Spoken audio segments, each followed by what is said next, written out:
ओम तव कथामृतम तप्त जीवनम कविभिरीडितं कल्मषापहं श्रवणमंगलं श्रीमदाततं भुवि गृह्णन्ति ये भूरिदा जनाः।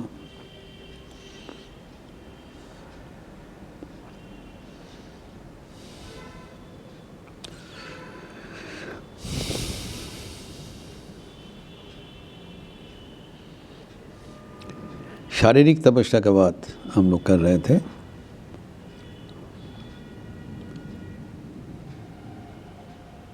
शास्त्र के अनुसार 5 प्रकार का शारीरिक तपस्या उल्लेख हुआ है भगवद गीता में।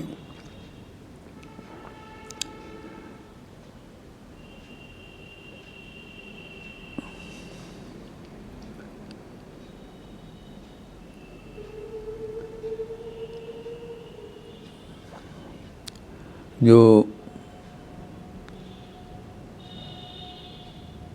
एवं पूजा के साथ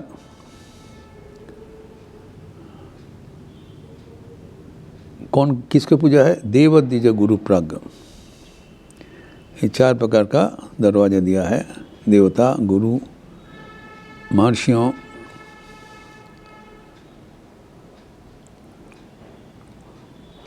एवं ब्राह्मण। पूजा के साथ, सम्मान के साथ शौचम आर्जम, ये हम लोग चर्चा किया था। शौचम शुचिता, शुद्धिता, आर्जवम ऋजुता, सरलता। चौथा जो बता रहे हैं वो है ब्रह्मचर्य, जो कि सबसे महत्वपूर्ण अंग है शारीरिक तपस्या के लिए। ब्रह्मचर्य हमारे जीवन में, आध्यात्मिक जीवन में एक अत्यंत महत्वपूर्ण विषय है। लेकिन साधारणतया we become embarrassed, we avoid this topic.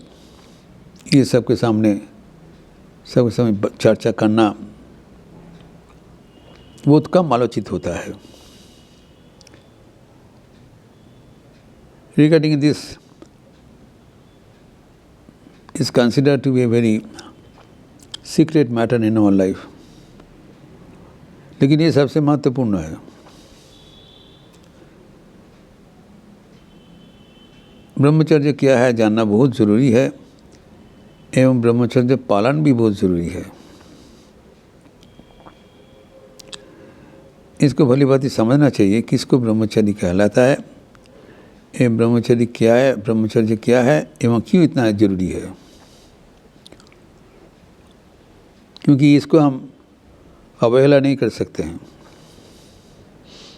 इसके उल्लेख प्रच्छन्न भाव से वचनामृत में सब जगह में बोला हुआ है। लक्ष्य एक ब्रह्मचर्य कैसे आर्थिक जो संज्ञा है, डेफिनेशन, ब्रह्मम चरति इति ब्रह्मचारी, जो ब्रह्म को चिंतन करते, ब्रह्म में चरण करते, विचरण करते ब्रह्म में। Mind is ever fixed in God. हमारी स्वाभाविक मन का अवस्था है वो भगवत केंद्रिक है। लेकिन मन जब विषय के ऊपर चले जाते हैं तब वो भगवान से हमारा मन का संयोग हट जाता है। और मन को विषय में ले जाने के लिए प्रधान जिसका योगदान है वो है इंद्रियां। इंद्रिया आसक्ति, जिसको विषय में आसक्ति कहा जाता है। तो पहला शर्त है कि ईश्वर लाभ करने के लिए ये जितना हमारे प्रयास है इंद्रिय तुष्ट करने के लिए, उसमें हमें पहले रोक लगा देना चाहिए। क्योंकि इंद्रिय की आसक्ति भगवत प्राप्ति के विरोधी है। एक ओर से इंद्रियां हैं, एक ओर से भगवान है। इंद्रियां देह का विषय है और भगवान देहातीत है। तो अगर देह से हम युक्त रहेंगे तो देहातीत के पास कैसे जाएंगे? तो शरीर से हमें बाहर जाना पड़ेगा, शरीर बोध से बाहर जाना पड़ेगा।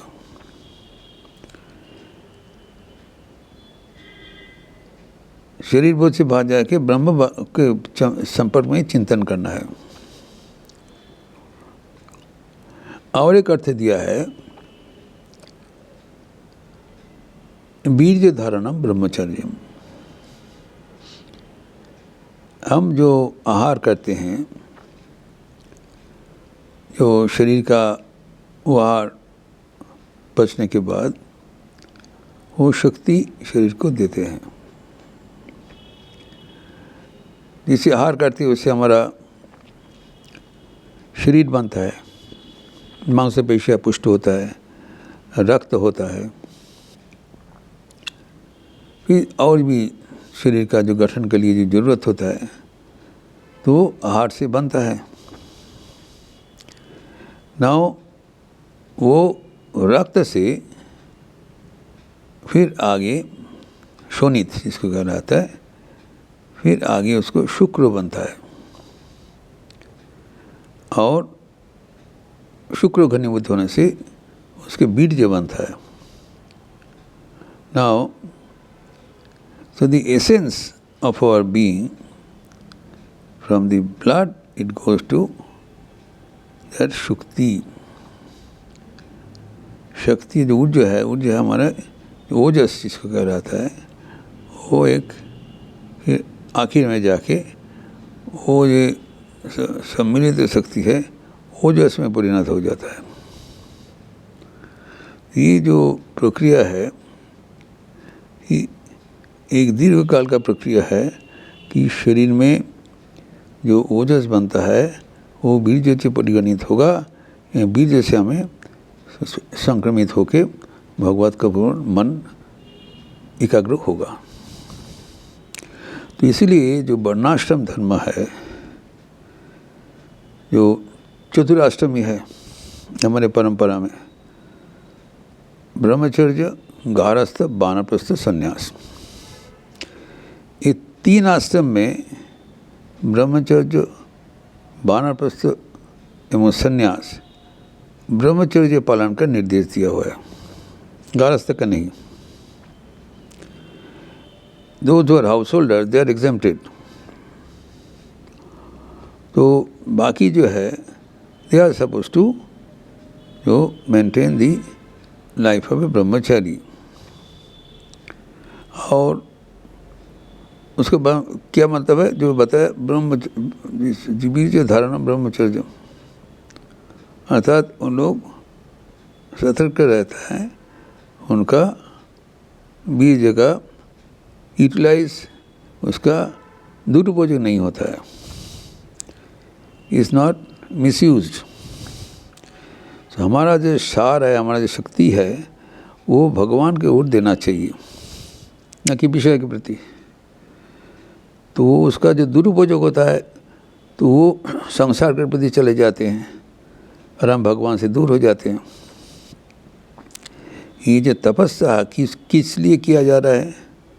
ताकि हमारा जो शक्ति है वो भगवत केंद्रिक हो। तो शक्ति अगर हमारा भगवत का ओर जाने के बजाय दूसरा ओर चले गए तो वी आर मिसडायरेक्टेड, तो भगवान को प्राप्त करना मुश्किल हो जा रहा है। तो भगवत प्राप्ति के लिए से कहा जाया है कि फॉर दी जो तीन आश्रम, चतुराष्टमी में जो तीन आश्रम में बिलोंग करते हैं वो ब्रह्मचर्य पालन अत्यंत जरूरी है। अभी जो गारस्थ जीवन में भी कैसे ब्रह्मचर्य पालन किया जाए वो भी शास्त्र में विधान है, तो वो हम उसका भी विस्तृत व्याख्या पर बाद में करेंगे। लेकिन साधारणतया ब्रह्मचर्य का मतलब है जो ब्रह्मचर्य अवस्था एवं संन्यास अवस्था, वानप्रस्थ अवस्था, उसमें ब्रह्मचर्य पालन कैसे किया जाता है वो हमें जानना जरूरी है। कारण हमारे जो शरीर से जो ऊर्जा है, शक्ति है, ऊर्जा से ही हम भगवान को प्राप्त कर सकते हैं। ये शक्ति, भगवत प्राप्ति के लिए जो शक्ति संचय करना चाहिए बाहर से बनता है। The cream of our energy that has to be directed towards God. उसका मिसयूज नहीं होना चाहिए, यही बात है। तो ब्रह्मचर्य का जायगान सब जगह में किया है। जो हमारे पतंजलि योग सूत्र में जो यम नियम आसन प्राणायाम है, कि मन को एकाग्र करने के लिए प्रथम ही प्रयोजन है यम।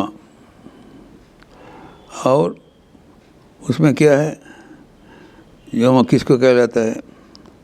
अहिंसा, सत्य, अस्तेय, है ना। जो हिंसा नहीं करना, सत्य पालन करना, चोरी नहीं करना एवं ब्रह्मचर्य पालन करना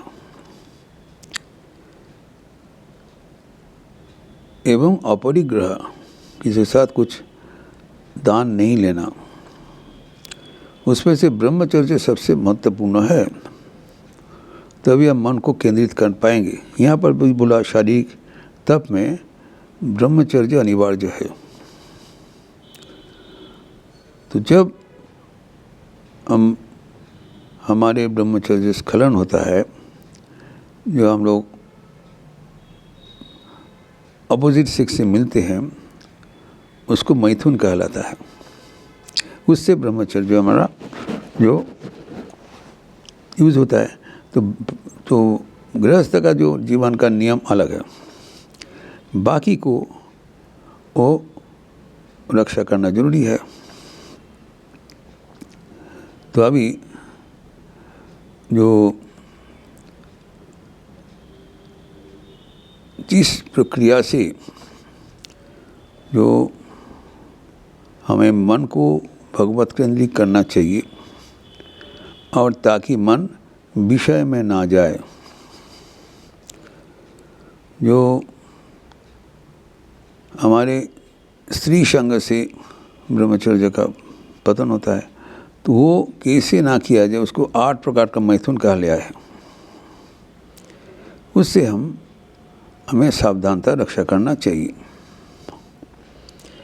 जो ब्रह्मचर्य का व्रत है वो है ये मैथुन को वर्जन करना। किस कारण से?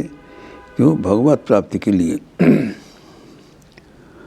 भगवत प्राप्ति के लिए उनको he has to become sexually pure। तो हमारी जो ऊर्जा है वो अगर जो वीर्य में कन्वर्ट हो जाता है, नहीं होता तो ऊर्जा में कन्वर्ट होगा। शरीर का जो रोशनी से बनता है उसमें से वीर्य बनता है, वो अगर रह जाता है तो देन गेट्स वो सैंक्टिफाइड एंड प्योर। तो उससे से हमारा घनीभूत होके ऊर्जा बनता है।